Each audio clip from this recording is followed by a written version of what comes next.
Today, I learned something new about sleep training, so I figured we'd watch this next video together. So with newborns, you don't sleep a lot, but you expect it. By 1 year old, the babies sleep train. People start around 5, 6 months, like before object permanence hits. And then by the time they're a toddler, it's like back to where you started. I actually saw a more viral version of this video that I believe has since been deleted because of the firestorm in the comments between the anti and the pro sleep training communities. I did find one other creator with a similar video. She writes, when I successfully sleep trained my 1 year old just for her to stop sleeping all over again at 3 years old. And the music says, all that work and what did it get me? Ton of moms in the comments saying that they experienced the same thing and that they didn't know that this was like a universal phenomenon. There are a ton of critiques to sleep training, but this was a new one for me. This is not going to be an anti-sleep training video. This is an anti-sleep training propaganda video because I am so sick and tired of the misinformation that is sold to parents as a quick fix for something that is biologically natural. The justifications are ridiculous. The procedures can range from mild to cruel, depending on the temperament of the parent and the baby. And the worst part is people are making tons and tons of money. Between hiring sleep consultants for consultations to selling books and courses and pamphlets and methodologies, people are making a ton of money off of selling a quick fix to parents. The critique that I heard most often is actually not like the babies learn to self-soothe one. We'll come back to that. But what that is basically is like, teach your baby not to cry out for the parent, teach your baby that they can't rely on you to respond to their cries. I'll circle back on that with the voice of a much more qualified PhD. The reason that I hear the most as a justification for sleep training was that, quote unquote, I was at my wit's end. My baby was waking up every hour, every 2 hours. It wasn't sustainable. Can you imagine that reasoning being used in any other situation? Like, imagine someone just being like, they shot a guy, like random guy. And then they're like, you know what? I didn't get enough sleep at night. I was so tired. I was really at my wit's end. There is no other place in this world where that kind of justification is any somewhat socially acceptable. And the reason it's acceptable in this community is only through the sleep training community. But let's go back to this idea of self-soothing. Let's hear directly from the mouth of a PhD in child development, Dr. Kristen Salmer, who bases her life work on issues such as this. This is part 2 of what's actually going on in your baby's brain, or at least what we believe is going on in your baby's brain as a developmental scientist when you are sleep training them using something like space soothing or intimate and comforting. So when we left off in the last video, I said that it's more an intervention that helps the baby stop having an association between a parent responding at night and their cries. And that this doesn't necessarily teach them skills, but it does. It's generally an intervention that's designed to help parents sleep more. However, lots of people tell you that it teaches your baby skills like, self-soothing. We don't know that it can teach your baby skills related to self-soothing because generally it's believed that that skill takes a long time to develop because it develops alongside the prefrontal cortex. What we can say is that it helps babies to find new associations to go back to sleep. So there are lots of other ways to do this as well. Babies are humans. They have preferences. And over that first 6 months of life where you're not allowed to do any kind of rigorous behavioral sleep training, they will have formed a preference for the way they fall asleep. And they will have formed an association between crying and their parents responding. So it takes time and it is hard. And some babies just don't ever tolerate it. Self-soothing is really a misnomer for breaking the vital connection between a child and the parent, in which the child expects that when they cry out, the parent will be there for them. At the end of the day, in the wild, a baby's natural instinct is to seek out a caregiver or else they are done for. They are a goner. So the cry to connect with the caregiver is their first set of priorities and anxieties. If you screamed in your bed for 45 minutes and your partner and your family, no one came to help you, as an adult, with all the awareness you have, you can just imagine what it's like for a baby who is depending on their survival in this instinct. Now, there are a ton of people who say sleep training works for them. please take the next minute to watch this next video together. This is why you should not pick up your baby when they cry. Let me explain. My daughter started to cry 2 hours before her scheduled time to wake up. She's having a sleep regression that is very common in 4-month-old babies. So instead of picking her up, this is what I did. I waited a minute to see if it was a real cry or a nightmare. When I noticed that she was really crying, I got closer to her so she could see me and know that I am there for her. I gave the pacifier to calm her down and I gently tapped her side so she could feel confident. She decided to play with her pacifier, and that is okay, but she got frustrated because she couldn't put back by herself, so I'd help her. Once she was calm, I left and reassured her that I was there for her, but it was time for her to sleep. I soothed her 2 more times the same way until she was finally calm. She started to play by herself, and 2 minutes later, she fell asleep. For anyone who doesn't have this experience, just know that babies like this exist. When my baby wakes up before 7 a.m., he doesn't lightly tap his feet on the bed and reach for his pacifier. He screams bloody murder. There are babies on the whole spectrum between the two, and that does impact how intense sleep training is going to be for them.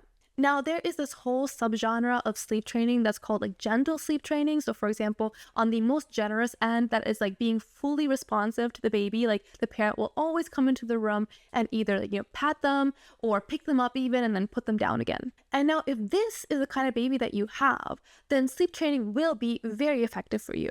As they say, like, congratulations on being God's favorite. But as many as there are kids like this, there are also a ton of screamers who will be screaming their heads off, wondering why their parent is in the room with them, patting them and not listening to their desire to get lifted up and get that comfort. And this does not apply to you. One of the craziest videos I saw was this mom sharing how she had supposedly done 5 different sleep training methods, so now she can give advice on what worked for her.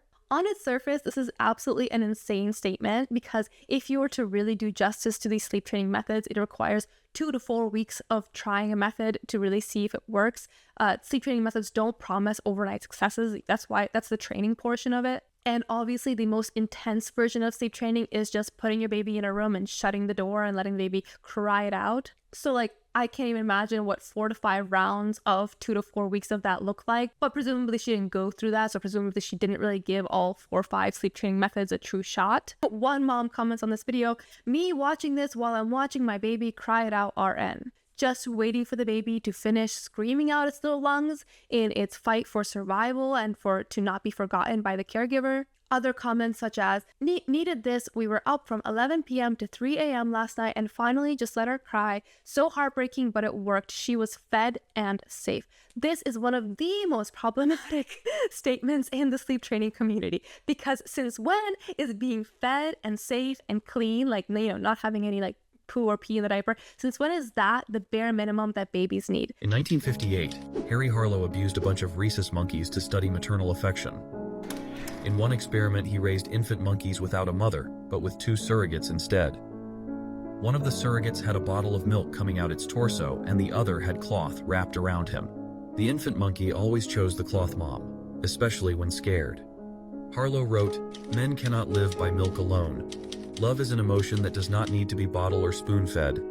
Closing the door and waiting for your baby to stop crying is not responsible parenting. And somehow even for dogs in the shelter, we acknowledge that just food is not enough for them to be happy. There was one other thread that I recalled like way back in the day, probably like a year ago, when I was looking into the sleep training community, because at first I thought that it made sense. At first I thought that, hey, maybe I'll give it a go to see whether it makes sense to me. And the comment that I remember distinctly was, "I wish I had done sleep training before my child learned to say mama," because the child apparently was in the other room screaming for their mom who would not come and pick them up. Just like heartbreaking. The sleep training community is very tight-knit on Facebook because people are seeking validation for when the cries of their children go against their natural instincts and compassion and empathy. Here's another idea that makes absolutely no sense.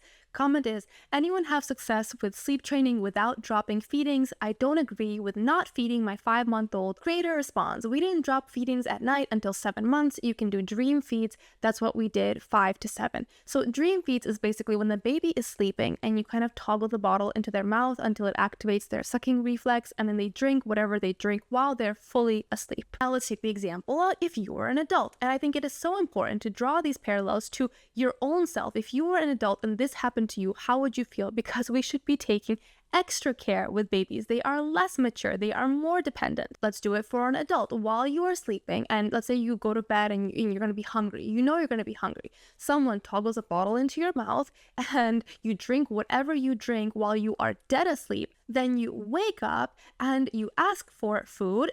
People tell you, no, you should have had what you needed to have at night while you were like dead asleep. That's when you should have taken the time to eat whatever you needed to eat.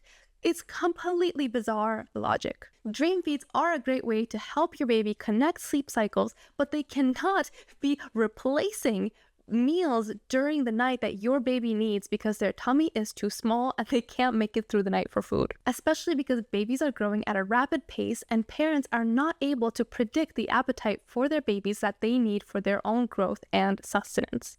I'll just do one more comment because I feel like I could do 500 of them. But this one says, we started sleep training tonight and I needed to hear this. Cry emoji. It's so hard. The creator responds, it's so hard, but my best advice is to follow your intuition. Go with that. Okay, you're telling me you went through 4 sleep training methods and your intuition did not once tell you to, hey, maybe we should stop trying sleep training methods because it's not fitting with our baby. Your intuition told you to go try for a 5th one. The previous 4, which supposedly resulted in too much despair or distress for the baby, those just told your intuition that you had to find a different version of sleep training. The most generous interpretation of her statement is that she cycled through these methods pretty quickly. However, that also means she didn't give them a fair shot. I imagine it's something like putting tape on your skin, ripping halfway off, putting it back, ripping it halfway off again. Point is, did she actually make it harder and worse for her children by trying 4 different methods instead of following one through to the finish line? And now let's circle back to the opening of this video. So forget about like the age criteria of like 3-year-olds or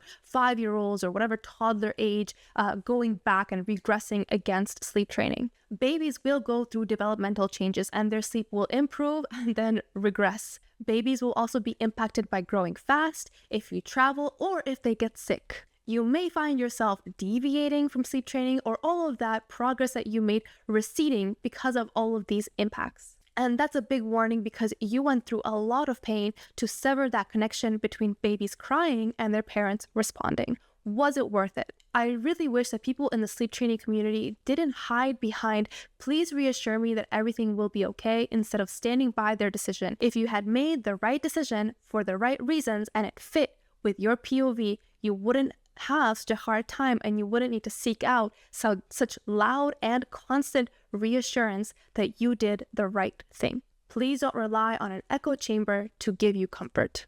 Stay on it, my friends, and see you in the next one.